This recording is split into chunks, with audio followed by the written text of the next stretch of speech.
Hey guys, now the poll that I took last video about this video got literally one response.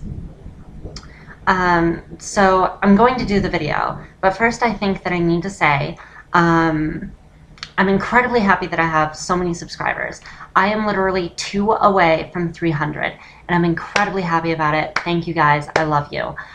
But the reason I made this channel was for community and for interaction and for support. And I am encouraging all of you, as I do all the time, to post comments, post questions, give me video requests that you want done. Anything and everything that has to do with these videos is supposed to be engaging. And I post these questions for you guys to answer them, and I understand that they haven't been questions recently, but I encourage you guys to get involved in the questions and read each other's responses, not just my videos. I know it's a little bit to ask, but I mean, I want to cover a topic from as many angles as I can, and that's just what I want you guys to do. There's 298 of you. Someone's probably gotta have something they want to say.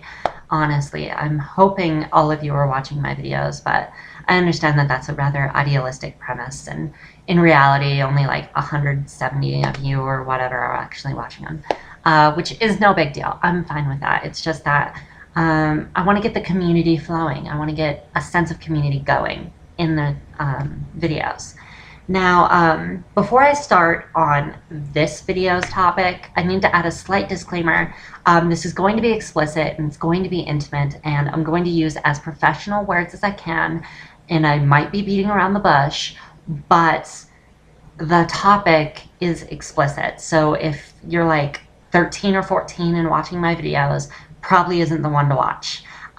If you are having trouble with it, I can't really stop you from watching the video, but this is just my slight disclaimer.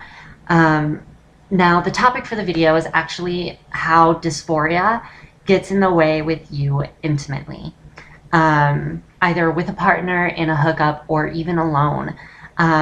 It's a huge problem. I myself have had 2 occurrences where this happens in hookups where it doesn't work. Like, this doesn't work. And the reason is because I am mentally female, I want to be physically female, and this isn't female. So my mind makes it so I don't interact like that. Like, say for instance, I am dating a girl and we get into intimate relations. I will have trouble getting erect because I'm the girl. And that's kind of necessary for my female partner. So it causes a problem. You can't satisfy your partner sexually. Now, this is a huge problem in particular because relationships, like 3 or 4 months down the road or a year down the road or whenever it happens, it's going to happen. Sex is a huge part of the relationship, and it can oftentimes be a relationship breaker. I know I lost one relationship to sexual problems and everything like that. So how do you solve that?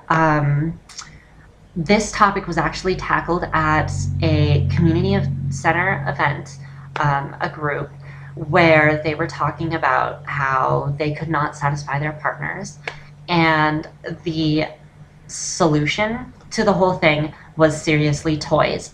Toys, role-playing, find another way of titillizing yourself. And then by titillizing yourself, you'll be able to satisfy your partner. So use toys, and I'm pretty sure all of you know what toys indicates. And find that special way. Find what you yourself like.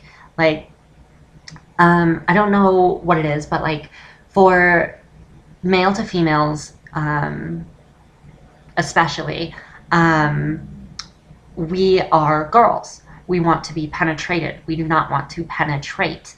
So there's really only one place for it to go. So experiment, see if you like that. And if you do, then it's definitely a possible way to continue with your partner using a toy.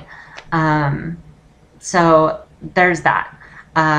As far as major dysphoria problems, like even by yourself, I don't particularly have this problem, but I feel really bad every time I do pleasure myself. I actually know a lot of people who literally cannot pleasure themselves because it's too wrong and they don't like it, and like they can't do that.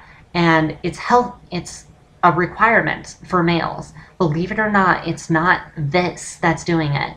This needs to do this. It is actually required for a male. And the reason for that is if they don't do it willingly, they will do it accidentally, which becomes a major problem.